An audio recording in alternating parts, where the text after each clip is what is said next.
नमस्कार मुलांनो, आमचं चॅनल रिजॉईस एज्युकेशनलवरती आपलं खूप खूप स्वागत आहे. आज आपण या ठिकाणी सुरू करणार आहे 16वं प्रकरण वर्ग 8 मराठी मीडियम सामान्य विज्ञान. 16वं प्रकरण वर्ग 8वीच्या पाठ्यपुस्तकाच्या पान क्रमांक 110 वरती तुम्हाला पाहायला मिळेल मुलांनो. पेज नंबर 110 वरती आता आपण आलेलो आहे. 16वं प्रकरण प्रकाशाचे परावर्तन हे त्याचं नाव आहे. तर चला समजून घेऊया प्रकाशाचे परावर्तन. पान क्रमांक 110. आपणाला संवेदनांच्या सहाय्याने वेगवेगळ्या जाणीव होतात. दृष्टीची संवेदना ही सर्वात महत्त्वाची संवेदना आहे. आपल्याला जी दृष्टी प्राप्त झालेली आहे ती दृष्टी प्रकाशाच्या भरोश्यावरती आपण या ठिकाणी उद्भवतो. जी दृष्टी आपल्याला मिळालेली आहे ती प्रकाशामुळे मिळालेली आहे, ही गोष्ट आपल्याला लक्षात घ्यायची आहे मुलांनो. या संवेदनेमुळेच आपण आपल्या सभोवतालचे डोंगर, नदी, झाडे, व्यक्ती आणि इतर वस्तू पाहू शकतो. ही जी आपली दृष्टी आहे, दृष्टी या संवेदनेमुळे आपल्या आजूबाजूची असलेली प्रत्येक वस्तू आपण बघू शकतो. सृष्टीचे सुंदर रूप जसे ढग, इंद्रधनुष, उडणारे पक्षी, चंद्र, तारे हेही आपण दृष्टीच्या संवेदनेमुळेच पाहू शकतो. आपण जो अभ्यास करतो तो सुद्धा आपण दृष्टी आपल्याला असल्यामुळे आपण लिहिता येतं, आपल्याला वाचता येतं आणि कुठलंही काम दृष्टी असलेल्या माणसासाठी करणं अतिशय सोपी आहे, हे आपल्याला माहिती आहे. रात्रीच्या वेळी तुमच्या खोलीतील दिवा काही काळ बंद करा व नंतर चालू करा. काही काळ आपल्या खोलीतील दिवा बंद करायचा आहे, नंतर पुन्हा सुरू करायचा आहे. तुम्हाला काय अनुभव येतो हे आपल्याला लक्षात घ्यायचं आहे. दिवा बंद केल्यानंतर खोलीतील वस्तू तुम्हाला स्पष्टपणे दिसतात का? पुन्हा दिवा चालू केल्यानंतर तुम्हाला काय जाणवते? आपल्याला हे माहिती आहे की जेव्हा आपल्या खोलीमध्ये अंधार असतो तेव्हा वस्तू ज्या आहेत त्या स्पष्टपणे आपल्याला दिसत नाही, कारण त्या ठिकाणी प्रकाश नसतो. प्रकाश ज्या ठिकाणी असतो त्या ठिकाणी कुठलीही वस्तू आपल्याला दृष्ट होणे, आपल्या दृष्टीस पडणे अतिशय सोपे होऊन जाते. तेच जर आपल्याजवळ प्रकाश व्यवस्थित नसेल, पुरेपूर प्रमाणामध्ये जर प्रकाश उपलब्ध नसेल तर वस्तू आपल्याला दिसायला थोडंसं कठीण होऊन जातं. ही गोष्ट आपल्याला लक्षात घ्यायची आहे. त्यानंतर आता आपल्याला बघायचं आहे, वरील कृतीतून तुमच्या लक्षात येते की दृष्टीची संवेदना होणे व प्रकाश यामध्ये काहीतरी संबंध आहे. म्हणजे आपली जी दृष्टी आहे त्या दृष्टीचा प्रकाशाशी संबंध आहे, हे आपल्याला तर माहितीच आहे. रात्रीच्या वेळी दिवा बंद केल्यास लगेच तुम्हाला खोलीतील वस्तू दिसेनाशा होतील. आपल्याला खोलीतील वस्तू दिसणार नाही.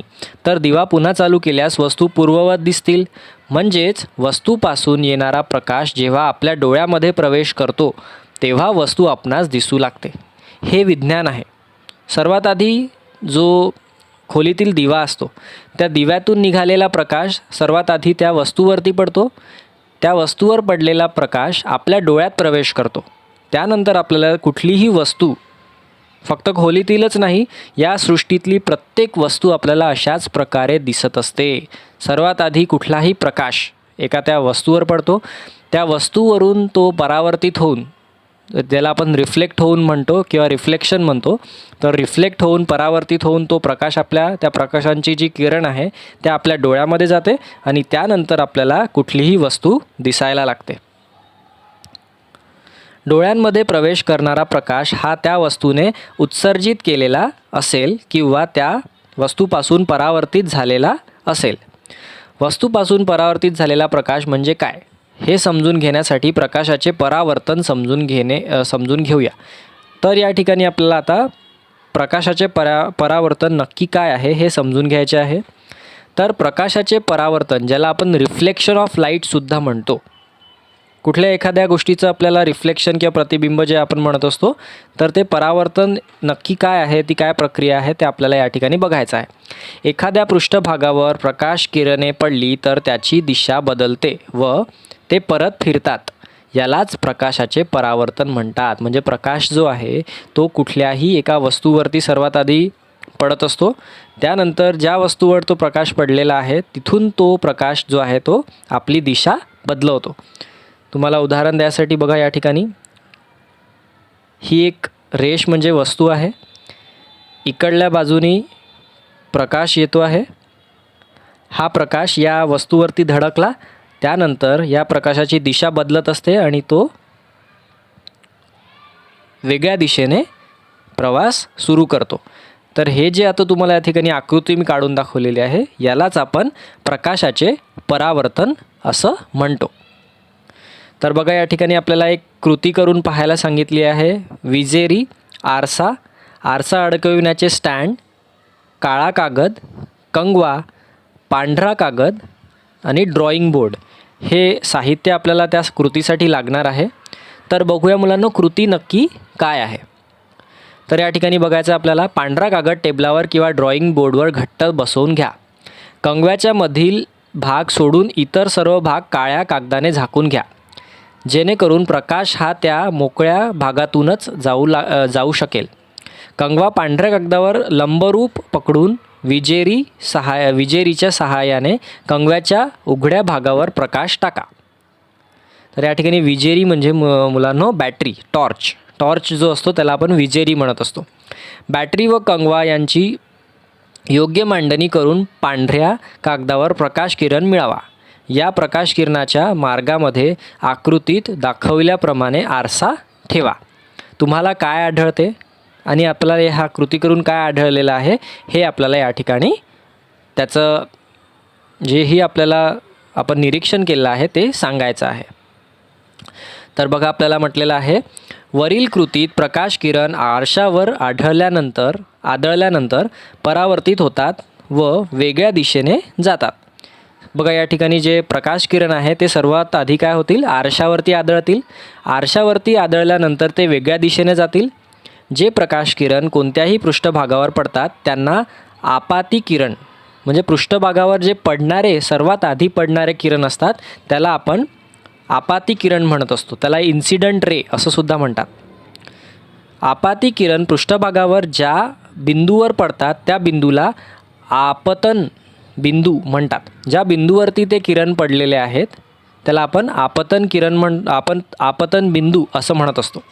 तर पृष्ठभागावरून परत फिरणाऱ्या किरणास परावर्तित किरण त्याला आपण रिफ्लेक्टेड रे असं सुद्धा म्हणत असतो. तर सर्वात आधी काय होत असते, आपाती किरण म्हणजे इन्सिडंट रे एका वस्तूवरती पडेल, एका बिंदूवरती ती पडेल. त्या बिंदूला आपण आपातन बिंदू म्हणत असतो. त्या आपातन बिंदूवर पडल्यानंतर प्रकाशाचा जो किरण आहे त्या किरणाची काय होते, दिशा बदलते आणि त्या किरणाला आपण म्हणत असतो परावर्तित किरण. परावर्तित किरणांची दिशा काही नियमानुसार ठरते. आता ते कोणत्या दिशेला हे किरण वळतील, कोणत्या दिशेला हे किरण प्रवास करायला सुरुवात करतील त्याची काही नियमे आहेत. या नियमास परावर्तनाचे नियम, त्या नियमांना आपण परावर्तनाचे नियम असं नाव दिलेलं आहे. हे नियम समजून घेण्यापूर्वी काही संज्ञा समजून घेणे आवश्यक आहे. आपल्याला काही संज्ञा अशा आहेत त्या आपल्याला समजणे आवश्यक आहे. ते आधी बघूया, त्यानंतर आपल्याला परावर्तनाचे नियम जे आहे ते सहजरित्या समजून यायला लागतील. पान क्रमांक 111 वरती आपण आलेलो आहे. या ठिकाणी बघा, आकृती 16:2 मध्ये दाखविल्याप्रमाणे आरशाची स्थिती दर्शविणाऱ्या रेषा PQ, बघा रेषा PQ जी आपल्याला दिसते आहे ही बघा, या ठिकाणी रेषा P आणि Q ही रेषा म्हणजे आरसा आहे या ठिकाणी. त्यानंतर आपाती किरण म्हणजे AO, हे बघा हे लाल रंगाची जी किरण आहे त्या किरणाला आपण आपाती किरण असं म्हणतो. त्याला AO या नावाने संबोधलेले आहे. त्यानंतर परावर्तित किरण जे आहे ते हिरव्या रंगाचं आहे. बघा या ठिकाणी प्रकाश आधी अशा प्रकारे येतो, O या बिंदूवरती आदळतो आणि तिथून त्याची दिशा बदलते आणि त्यानंतर परावर्तित किरण आपण या ठिकाणी हिरव्या रंगाने दर्शवलेली आहे. आरशाची स्थिती दर्शवणाऱ्या रेषेस 90 अंशाचा कोन करणारी रेषा म्हणजे ON ही बघा निळ्या रंगाची स्तंभिका या ठिकाणी दिसते आहे तुम्हाला.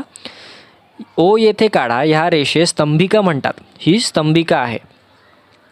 तर या ठिकाणी बघा रेषा ON ही PQला लंबवत असल्याने कोन PON व कोन QON दोनही कोन जे आहे बघा या ठिकाणी PON हा एक कोन आणि QON हे दोनही कोन जे आहे ते 90 अंशाचे असतील. कारण ही जी स्तंभिका आहे निळ्या रंगाची स्तंभिका, PQ हा जो आरसा आहे या आरशाला काय आहे, लंब आहे. त्याच्यामुळे दोनही कोन जे असतील ते काय असतील या ठिकाणी 90 अंशाचे असतील, 90 डिग्रीचे कोन असतील. बघा या ठिकाणी परावर्तनाचे नियम आपण समजून घेऊया. या निळ्या चकतीमध्ये आपल्याला दिलेले आहेत. तर बघा, प्रकाश परावर्तनाचे 3 नियम खालीलप्रमाणे आहे. आपतन कोन हा परावर्तन कोन, बघा या ठिकाणी आपतन कोन आणि परावर्तन कोन. आपतन कोन म्हणजे कोणता? हा कोन, हा जो कोन आहे मुलांनो हा आपतन कोन आहे, ही गोष्ट लक्षात ठेवायची आहे. त्यानंतर हा जो दुसरा कोन आहे हा परावर्तन कोन आहे. तर दोघांचेही जे माप आहे ते सारखे असणार आहे. त्यानंतर आपाती किरण, परावर्तित किरण व स्तंभिका एकच प्रतलात असतात. हा प्रतल म्हणजे PQ, हा पूर्ण प्रतल आहे. तर तीनही किरण ज्या आहेत, स्तंभिका, आपाती किरण आणि परावर्तित किरण, तीनही जे संज्ञा आहेत ते एकाच याच्यात असतील, एकाच प्रतलात असणार आहे आणि तो प्रतल म्हणजे PQ. त्यानंतर आपाती किरण व परावर्तित किरण स्तंभिकेच्या विरुद्ध बाजूस असतात. म्हणजे आपाती किरण बघा या ठिकाणी तुम्ही बघू शकता, आपाती किरण ही लाल रंगाची किरण या डाव्या बाजूला आहे आणि परावर्तित किरण जी हिरवी किरण आहे ती उजव्या बाजूला आहे आणि स्तंभिकेच्या 2 वेगवेगळ्या बाजूला या दोनही किरण आपल्याला पाहायला मिळतात. त्यानंतर आपल्याला बघायचं आहे परावर्तनाशी संबंधित विभिन्न संज्ञा खालील प्रमाणे आहेत. त्या बघा या ठिकाणी किरण OA म्हणजे लालवाली किरण जी आहे मुलांनो ती आहे अपाती किरण.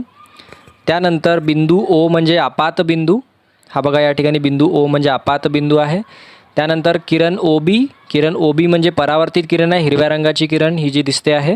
त्यानंतर रेषा ON म्हणजे स्तंभिका आहे. बघा ON ही जी रेषा आहे ही स्तंभिका आहे, ही PQला लंब असते, निळ्या रंगाची रेष आपण बघू शकतो. त्यानंतर आपाती किरण व स्तंभिकेमधील कोन जो आहे तो AON, हा जो AON कोन आहे हा 90 डिग्रीचा असतो. त्यानंतर परावर्तित किरण व स्तंभिकेमधला कोन जो आहे तो BON कोन आहे आणि तो सुद्धा त्याला आपण परावर्तन कोन असं म्हणत असतो. तर परावर्तन कोन जो आहे तो सुद्धा AON म्हणजे कोन AON आणि कोन BON हे दोनही सारखेच असणार आहेत. या ठिकाणी पान क्रमांक 111 वरती आपल्याला एक कृती दिलेली आहे मुलांनो. ती कृती आपल्याला करून घ्यायसाठी काही साहित्य आपल्याला लागणार आहे. साहित्य आहे आरसा, ड्रॉइंग बोर्ड, टाचण्या, पांढरा कागद, कोनमापक आणि पट्टी व पेन्सिल. या सगळे साहित्य आपल्याला या ठिकाणी गरज पडणार आहे. या साहित्याची कृती बघा या ठिकाणी पांढरा कागद ड्रॉइंग बोर्डवर टाचण्यांच्या सहाय्याने नीट बसवून घ्या. कागदावर एक बाजूस आरशाची स्थिती दर्शवणारी रेषा PQ काढा. त्यानंतर रेषा PQ वर O बिंदू घेऊन त्या बिंदूची रेष ON हा लंब काढा. त्यानंतर रेषा ON शी 30 अंशाचा कोन करणारा किरण AO काढा. किरण AO वर 2 टाचण्या S व R रोवून घ्या. आरसा स्टँडला अडकवून PQ रेषेवर आकृतीत दाखविल्याप्रमाणे लंब स्थितीत ठेवा. त्यानंतर आपल्याला बघा काय करायचं मुलांनो,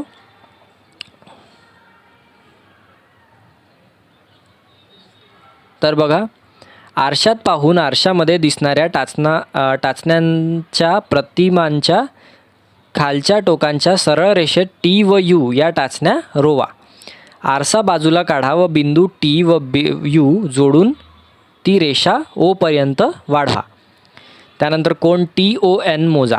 कोन TON जो आहे तो आपल्याला मोजायचा आहे. तर आकृती 4 ते 9 मध्ये या ठिकाणी बघा, कृती 4 ते 9 मध्ये आपल्याला या ठिकाणी 45 डिग्री व 60 डिग्री आपतन कोनासाठी पुन्हा करा व तक्त्यामध्ये कोनांचे माप लिहा. तर बघा या ठिकाणी सर्व आपतन कोन जेवढा असणार आहे परावर्तन कोनसुद्धा तेवढाच असणार आहे, 30 डिग्री असणार आहे बघा. त्यानंतर 45 डिग्री जर आपतन कोन असेल तर परावर्तन कोनसुद्धा 45 डिग्री असेल. आपतन कोन जर 60 डिग्रीचा आहे तर परावर्तन कोनसुद्धा 60 डिग्रीचा असेल. हे या ठिकाणी आपल्याला कळणे आवश्यक आहे.